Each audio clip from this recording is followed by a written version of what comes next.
Hello and welcome to Torn from the Headlines, originated by David D. Perlmutter and brought to you by the Crawlspace Media Network.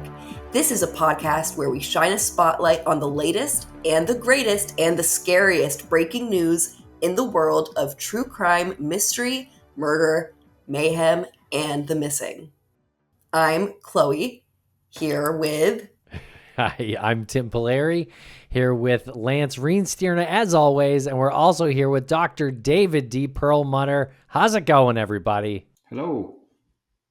I'm still speechless from Chloe's introduction there. I've never experienced her doing an intro before, and that really knocked my socks off right from the top. It blew yours away. I mean, I just have to say that the talent is obviously among one of us and not the other three. So I mean, what a way to start the show off. Now we have to live up to this, but I don't know if I'm going to be able to. It's good to be here, sitting here and tearing things from the headlines. What are you about to say, Chloe? I'm sorry. Go ahead. I don't think that's possibly true that that's the first time you've ever heard me do an intro. That's really in our history over the years. That's just hard for me to believe. That's why I'm laughing. Nothing like that, though. My goodness. You were given this to read and you just killed it. More energy. That's what I was thinking in my head as I was reading. More energy. It's the 9 p.m. starts. 9 p.m. energy. Fantastic.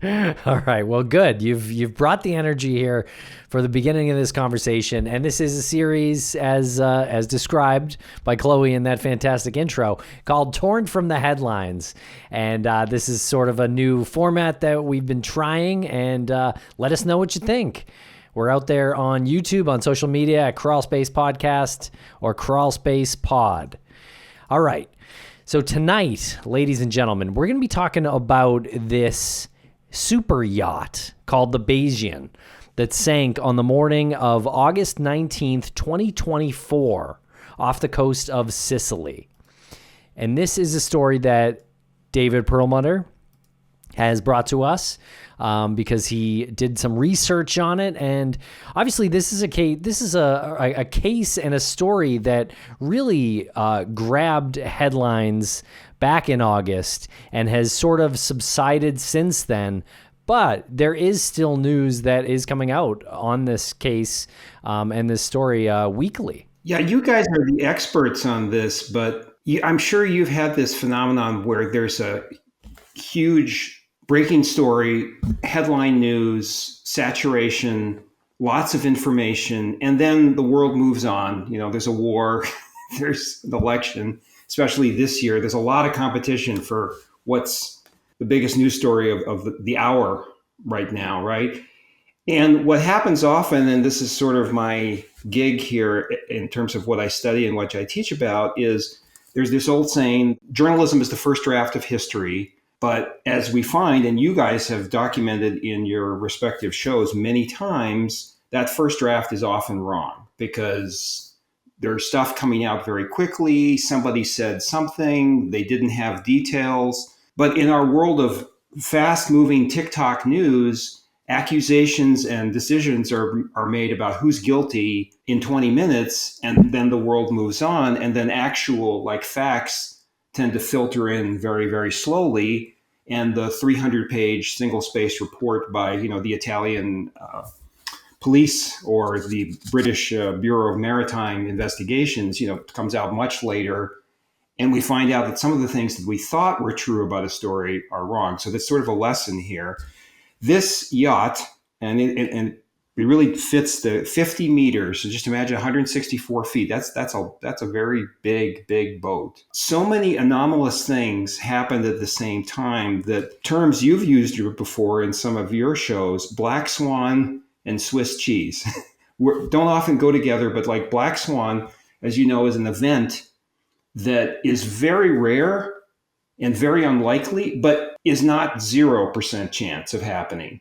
Right. So it eventually happens. It's just that people are surprised by it happening because it's so weird. Like there are black swans. You just don't see them at your local lake very often. And then Swiss cheese, if you've ever watched any of those things about aircraft crash investigations, it's where a lot of small things align that if any one of them had happened at one time, the plane wouldn't have crashed, but they all happened sequentially at the same time. So this yacht, this mega yacht, $40 million mega yacht, Mike Lynch is a billionaire, does intelligence work. So first anomaly, like this got attention, is like he's doing work for secret agencies. He just was in a huge lawsuit, wins the huge lawsuit, multi-billion-dollar lawsuit, is celebrating with, among people, his lawyer and his daughter and other people. His business partner and co-defendant in the lawsuit is mysteriously struck by a car and killed 2 days before this mega yacht sinks in a port in Sicily in 15 to 20 minutes. And again, you have to go see how big this boat is compared to other boats to go like, that is really fast. And the Italian police are investigating. Apparently the British, since they're British citizens there, are also part of the investigation, and there will be a very long report. But already there's a bunch of details which really make this a black swan. By the way, I have a personal belief that if you build a ship, you should never call it unsinkable. But this was called allegedly, and by the way, everything here is allegedly and everything is reportedly, by the builder, unsinkable. I personally would never pay for an unsinkable boat. I would like to be told, yes, it can sink under these circumstances. Don't put yourself under these circumstances. Just note to self on purchasing $40 million yachts. Well, let me. I just need to interrupt you real quick. I mean, go ahead, please. What kind of person would buy a yacht and as described, or a boat as described as unsinkable when you are on water? Like, isn't that just like, couldn't you just sink at any, like, how could it possibly be unsinkable? How could anything be unsinkable? I just find that odd that somebody with a rational brain that can do equations wouldn't say like, well, I'm on water, so technically I guess anything could sink, right? Yeah, and I think obviously if you were like negotiating for the purchase of this yacht, you'd say like, I don't believe you. What are the circumstances? Like, I mean, I'm assuming if it was hit by a torpedo, it would sink. Yes. Well, okay, so this is where if you go online, and we're going to list some videos that I thought were really helpful by actual yacht makers, and they talk about like the 3000, and this is so important in engineering. I'm not an engineer, but like, as you have, I've listened to a lot of descriptions of engineering situations, and everything is a trade-off. And when you're making a boat or an airplane, there's always a trade-off in terms of safety versus luxury. And especially when you're making a very expensive boat, right? So these boats apparently have to pass a test. Boy, does this sound like the Titanic. They have watertight compartments. And they have to pass a test that of the 6 watertight compartments, 2 can be flooded and it still won't sink. That's issue number 1. Number 2 is it is both a motor vessel, like there are engines, and it is also a sailboat. Those are not completely compatible. If you want to build a perfect sailboat, you have to make compromises with the fact it has engines. Like, for example, engines need oxygen. Oxygen needs holes in order to get the oxygen, like from an air conditioning system or aerating system. It's a luxury yacht, so it's not like you see a World War II destroyer where batten down the hatches. I mean, you can batten down the hatches, but for guests, at 5 a.m., which is what was happening here, was there was a rain. I guess it was a storm. There's 20 knots of wind. Yeah, pretty serious storm. Just a little background. I'm not a sailing expert, but I actually did grow up partly in the Mediterranean and spent summers, like, I wasn't very wealthy, but like family-wise, we spend summers at a Greek island. That's not what it sounds like. But so I was on the Mediterranean a lot, and 20 knots is a stiff wind, yeah, and it's raining, but like the Mediterranean, it's not the safest sea in the world, but like you're not going to be lost on a desert island. You're going to be picked up in 3 seconds. This yacht sank with a bunch of other yachts around it. So there's all these anomalies are building up, right? This huge yacht, it sinks in 15 minutes. 7 people die. Yeah, and it was anchored. It was anchored, right? And the crew was 5 a.m. And so the crew, immediately there were people saying like, oh gosh, the crew should have gotten everybody up and on deck.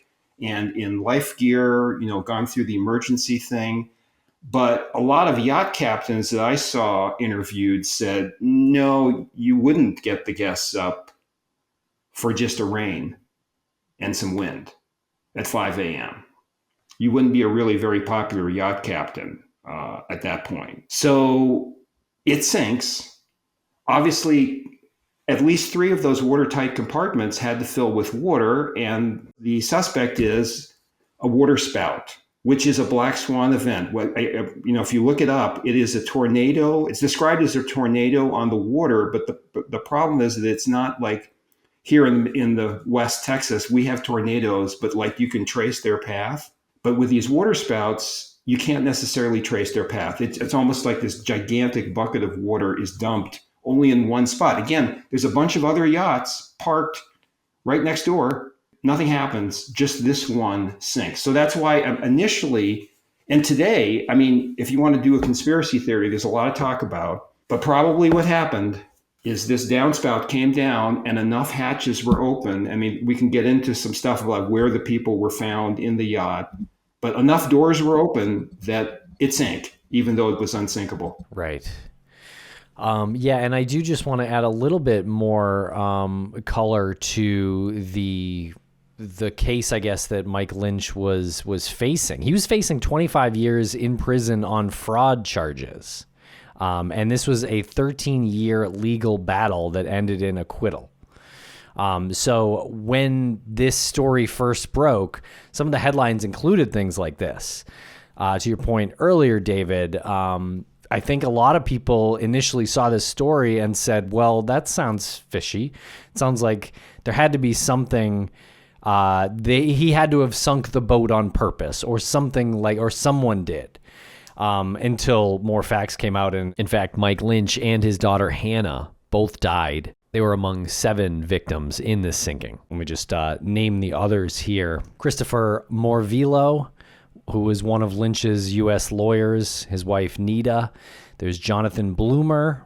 There was his wife Judy, and Ricaldo Thomas, who was the yacht's chef. And there was 15 people who escaped the yacht and did not go missing or pass away. This lawsuit was with Hewlett-Packard, correct? Over the sale of his company? Yeah, they were the lawsuit that Lynch and the other person who was killed in the car accident, Stephen Chamberlain, who was the one who was killed 2 days earlier by a car, 3 days earlier. The allegation was that they had overvalued a company that they sold to Hewlett-Packard, and they won the suit.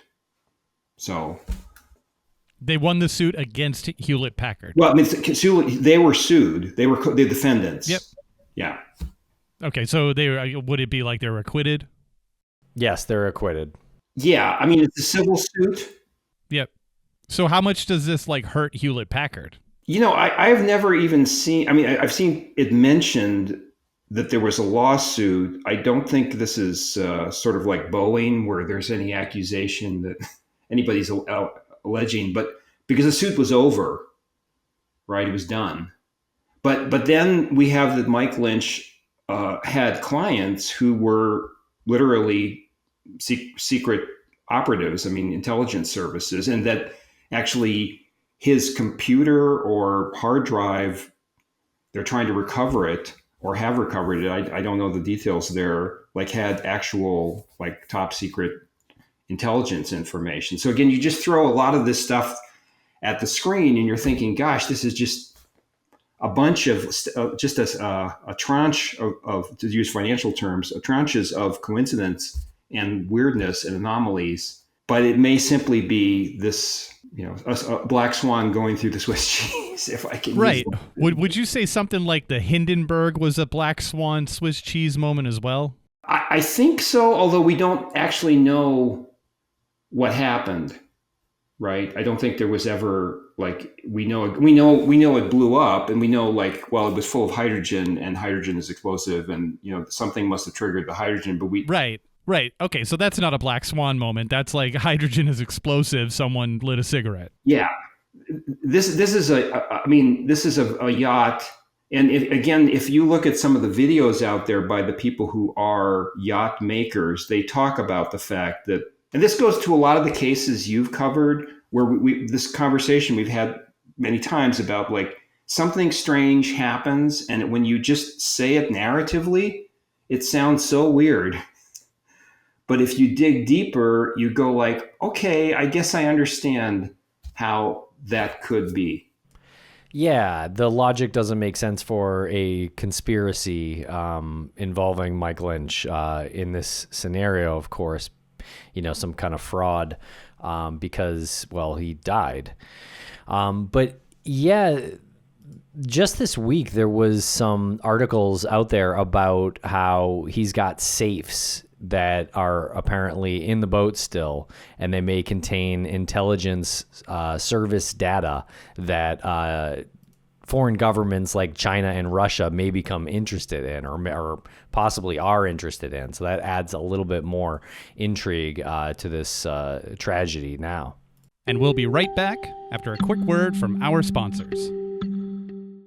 Thanks to our sponsors, and now we're back to the program. Can I ask a really, on the surface, kind of crass question? Why do we care about billionaires like this and their super yachts and them being irresponsible with the purchase and how they go about their lives on these on this? It's completely unrelatable to me. Is this your like eat the rich? No, I mean, Chloe, I wish I had enough energy to go like to feel that strongly about something like that. No, I guess it's more on a relatable level. Like, I hope to maybe own a super yacht at some point in my life, and maybe I will follow Dr. Perlmutter's advice, and if the owner or if the person who's selling it to me says, or the engineer, the builder says this is unsinkable, I will say, no, tell me the circumstances in which it sinks. But how do you get people to be relative? How do you get people to relate to a story like this when that percentage is so small? And on that, those people who don't relate will start to naturally go to conspiracy theories, because that's how they're going to relate to this. I think what makes it so media worthy is it's like you just said, it's unusual to be a billionaire. So that makes them a notable figure and therefore noteworthy. But I think, it's still a human interest story. Like when the whole situation was happening with OceanGate, like I saw a lot of mockery online about the fact that they were all billionaires, and I won't like go into the nature of the jokes, but like especially while the submersible was still missing, it was, in my opinion, kind of in bad taste. But I mean, we're all still people. Like we can be jealous. I certainly am of billionaires, but we still care. They're still human lives. I think we've been fascinated by the lives of people who live in magnificent circumstances for thousands of years. I'm sure some Assyrian peasant was like interested in hearing some gossip about what's going on at the court of the king. For those of you who watched the TV show Succession, there was a sort of almost reptilian fascination of watching these billionaires destroy each other. And now there's a conspiracy theory behind this, of course, Lance and Tim and Chloe. There's sort of a media theory that the media tells us that the lives of the ultra wealthy plutocrats are really horrible, and we wouldn't want to be one of them in order to protect them from us rising up. But it's really true. You think can you think of a TV show or a movie? I mean, I don't think that's actually the intention. I think it's pure prurient interest but like Succession, which was the big hit of HBO in the last couple of years, Succession was not about a family that owned a fruit stand fighting for control of it. It was people who were refused to fly scheduled and laughed at people who stay at Marriott's and like spent billions on ridiculous things. And that show, if you look at it, I don't know how many of you watched it, but like everything was curated. Like they said, like, okay, if they're going to have a stove in the house, it's got to be a $50,000 stove, right? Which I know some of you, Chloe, you just installed that last week, right? So I can see it behind her. But so there's just this great interest in the lives that we probably can't achieve. But also the second part of it is we like to see the toys and the lives of the super wealthy elite, but we also like to be told that they're miserable and they're punished. We want a moral narrative that wealth is somehow horrible, and we wouldn't want to experience that. I mean, we love to hate them, right? And that's a form of love. If you love to hate them. Yeah, you're totally right. It's a sort of a what's the word I'm looking for? Like it's a sort of self-torture. It's like a pain that you like, you know? You'll do it and you're like, "Oh, it's painful, but I like, doing that." And I think looking at the way these people live is something like that. But doesn't that just sort of stir the pot for the conspiracy theories because we can't like ultimately connect with them, so we have to make our own connections? Yeah, I think some of the facts of this one really helped with, stirring the conspiracy theories. And again, like we already talked about, it started before the super yacht sank. And then when it did, people were immediately skeptical. I count myself on that because I remember reading that headline and saying, no, this seems weird. He was just up for fraud, and then his super expensive yacht sank, and he was missing at the time before he was found dead. So that it sounded like, oh my God, he ran away or something like that. And his partner dies mysterious. I mean, yes. Is unalived, I guess, can we say that, 2 days before. Yeah. I gotta clear it up for people who aren't watching the video. A lot of air quotes happening now. Dies. Dies was in air quotes. And unalived. Yeah, and the intelligence angle. I mean, I think we're all I think I'm expressing everybody's side. These are people. And this was an 18-year-old girl and a cook who was just doing his job, and doesn't matter how wealthy or not wealthy somebody is, their life matters, and we don't certainly wish anything. But in terms of like the fascination, absolutely, it's because of, and I think that the Titanic part about like how big this boat was, how much money was spent on it, and this goes back to, I think all of you have done, especially on the show Missing, and I know, Chloe, you've done this with some of your shows. There is a belief, and this goes to like people going to national parks and getting lost, right? There's a belief that we live in a safe world, and if we spend enough money, it will become safe to the point of like we can do anything. And so, if we spend enough money on our backpacking equipment, if we're in a national park that has lots of signs and rangers, that we're protected. So I think there's this fascination with that there's still random death in our lives, and it's happened to somebody else, right? Yeah, I mean, does it make us feel good that we escaped it? I mean, is that part of it, or is it just sort of a little bit of a morbid curiosity?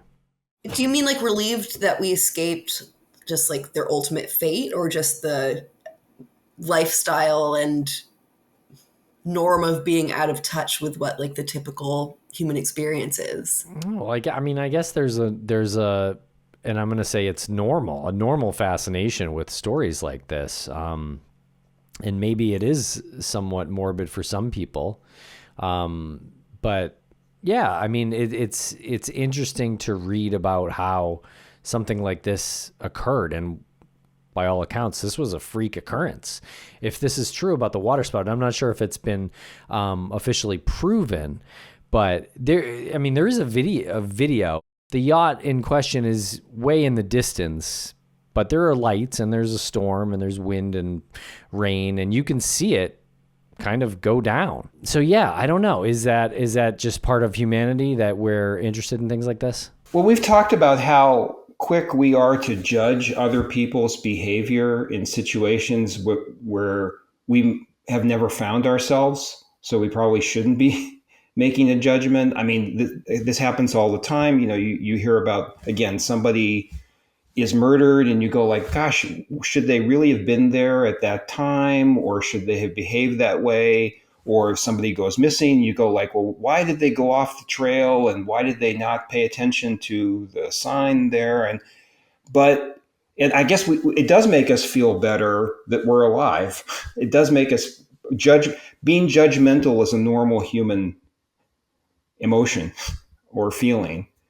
And you see that a lot of time on social media about these cases, right? I mean, the cases you deal with all the time, where there's 3,000 comments on what Maura Murray should have done or could have done or whatever, or any of these cases. And it is problematic because most of us have never been in the kind of situation and we don't know how we would act. Has anyone here been on a sailboat?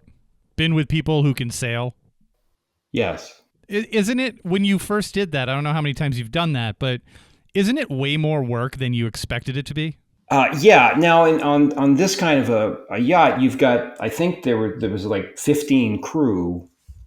I mean, besides a chef. I mean, there were like, there's a lot of people doing this, right? So you don't know. Sometimes, I mean, if you look at some of the YouTube channels about like boat deaths, sometimes the owner is actually the captain, right? And he's got like he or she has a few people. And then sometimes there's a crew of 15.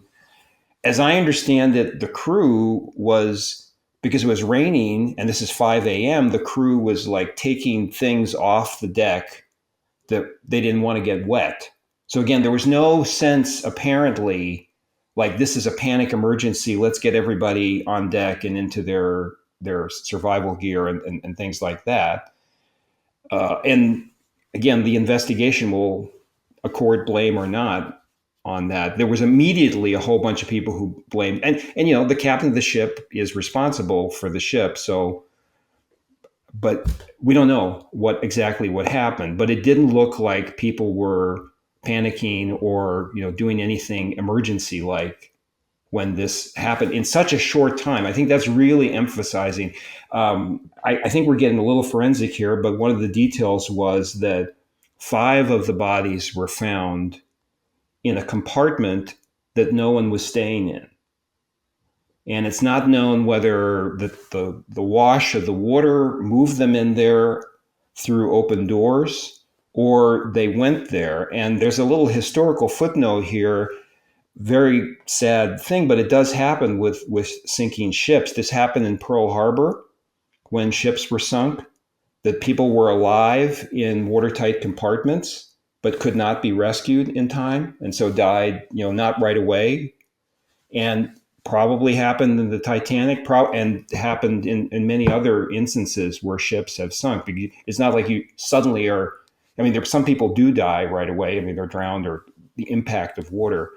So there's just a lot of stuff going on here really, really quickly. And again, it's one of those lessons that like, what would we do in that situation? I think that's also makes it attractive, Lance, is like we immediately think like, gosh, well, what would I have done? Yeah, I think that's kind of why I asked that. If anybody had been on a sailboat or any sort of boat where you saw somebody operating it, or maybe you chipped in and pulled some rope, to help out. Like, would you know? I was when I was in my youth, and I tell you what surprised me the most is tilt. Yeah, right. If you go on a normal, I would say a normal, like if you go on a motor ship, right, like a cruise ship or a casino ferry or something like that, if it tilts more than 4 or 5 degrees, that's like shocking, right? But if you've seen the racing sailboats, they're reaching, I don't know the exact number, but they're almost on their side. Yeah. Going at speed. Yeah. Right? So like, At what point I'm wondering, at what point do average people with limited knowledge of boating understand that this is an emergency? Because this happened while they were like anchored. Yeah. So there's no you shouldn't even have that in your head that we're going to sink. And you're asleep. It's 5 a.m., which we all know is like the worst time for an emergency. There's a reason why armies, usually attack before dawn, because somebody's going to be most likely in their deepest sleep, right? Right. Apparently, the ship tilted to one side, and people were sleeping in one moment, and the next moment, I guess the wall was the floor and the ceiling, and there just wasn't much time to react. Yeah, one of the yacht experts described it. I mean, it's a horrible thing, right? Like you wake up suddenly, you're being flooded with water. The lights are out. It's completely black inside, and you've got seawater pouring in. It's not like you just follow the emergency exit plan to the deck. It's sort of remarkable that there weren't more people killed, but apparently the crew was mostly on the deck doing this servicing there, and obviously the passengers were below deck. Right, and I want to say that the crew really did an incredible job given the circumstances, the weather, the time. I read one account where the captain had formed like a human chain with other crew members and was like hauling people up, having them like literally climb up him to get in or to get to safety. And, didn't save everybody, but again, like, Jesus, like going from not an emergency, anchored, 5 a.m. sleeping to I'm forming a human chain to save lives in the span of probably 6 minutes is a pretty amazing, harrowing thing for a human being to like comprehend and then let alone act on. I would have no idea. Like if I was on a boat and someone was sailing it, I don't know how big the boat would be. It doesn't even have to be that big. I wouldn't know until the very, very last minute that something was wrong, because I just am so unfamiliar with that activity. Yeah, it goes to one other thing that, again, I think all of you have dealt with in your respective programs. As you know, years ago, I ended up writing a book about police work, and I always remember something the always police got to plug the book. Yeah, I'm not naming it, but I always remember something the police told me was that it really helps to be always ready for the unexpected. And the example they gave was like, they said, if you go shopping at Walmart and you're heading towards your car, you should look around. You should see who else is there and what are they up to, and not just expect you're going to get to your car and nothing's going to happen. And of course, that's very difficult to be expecting the unexpected. And again, these people were asleep. It's 5 a.m. in the dark. So there's no drill.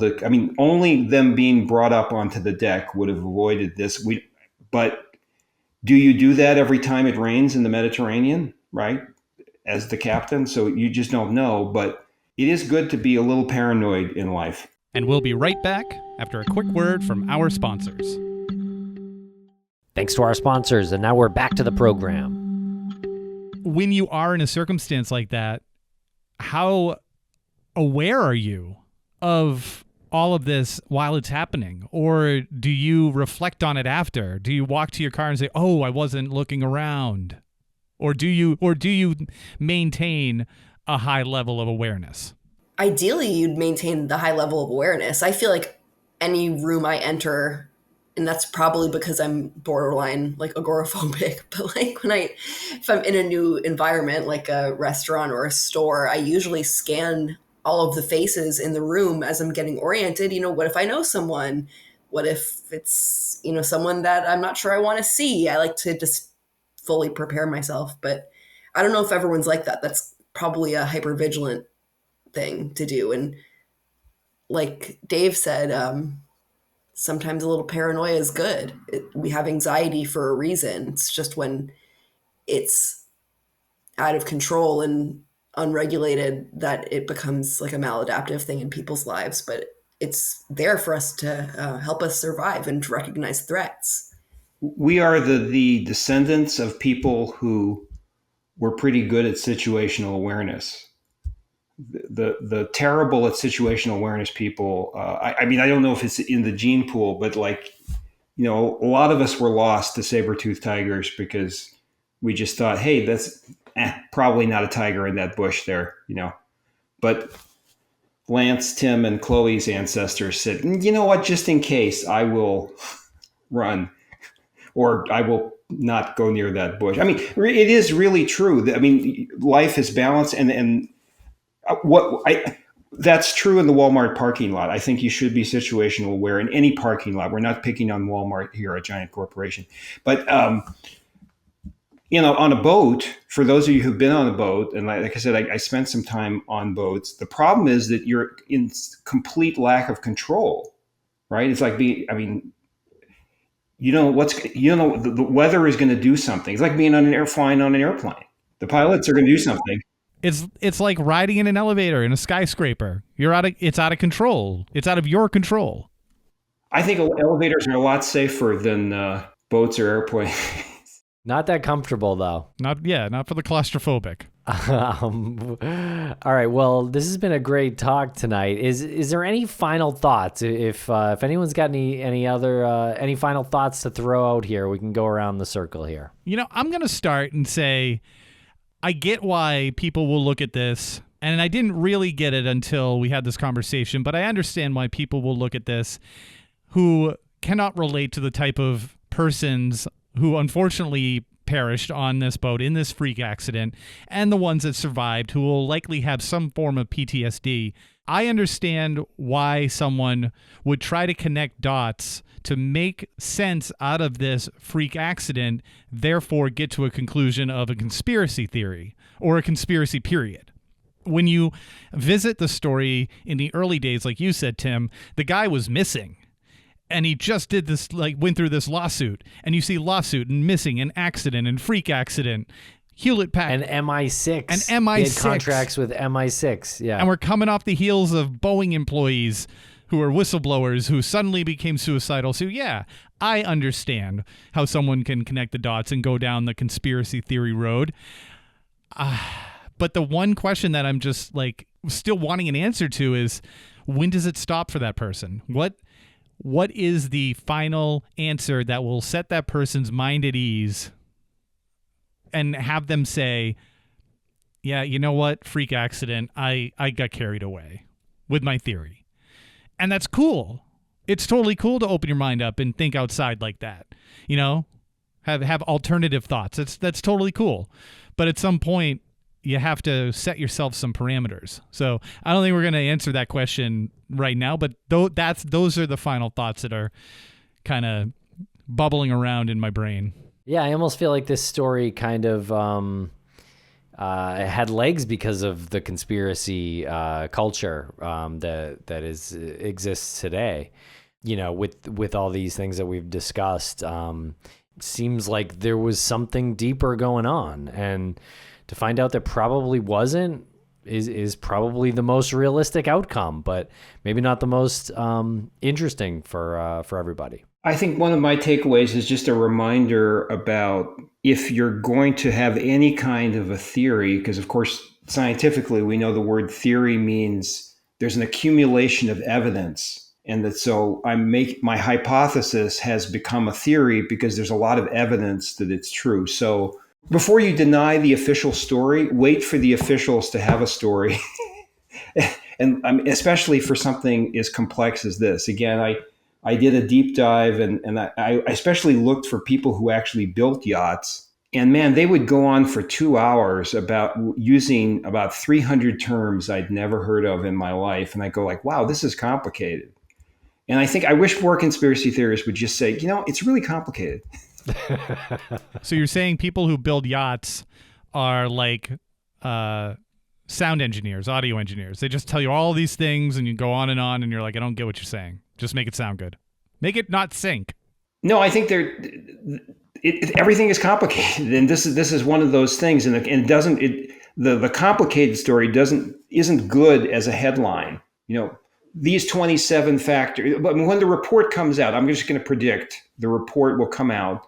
and it'll say something like these 49 factors which co-occurred led to this probably one time every 20 years event.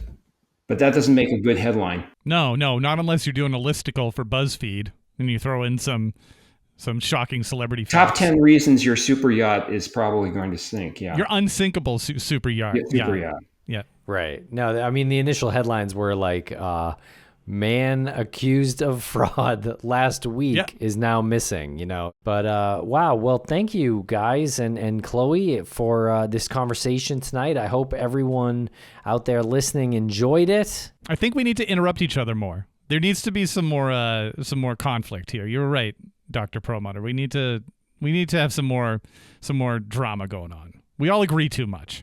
You're tacky and I hate you. Yeah. What part of me do you find tacky? My glasses I'm wearing right now?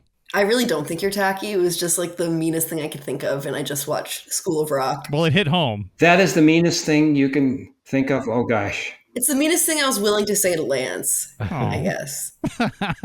You really know where you know how to stab me. Well, it got you. I could see that. It got under your skin. You wanted to know exactly like what was tacky. Because I'm very self-conscious about my glasses right now, so I thought that's what you're going after. No, you look good. Oh, I was just quoting a movie. Is this a problem with the podcasts you kids nowadays do? I feel like the elder here is that in my day, when they had a radio show, they would pick people who hated each other, like somebody from the extreme right and extreme left. And we're all just too damn sensible here. I know. And polite. Yeah. Yeah, we'll work on it. We promise next show, if you tune in next show, we are going to be prepared to lick into each other with viciousness that you will just appall and amaze you. We should pick some more controversial, like you're going down Tim, Chloe, Lance. Yeah. Definitely pick more controversial topics that we can really have a good back and forth on, like interior kitchen design. Oh, yeah, that could get heated. All right, everyone. Well, thanks a lot for listening tonight to Torn from the Headlines. We will be back very soon.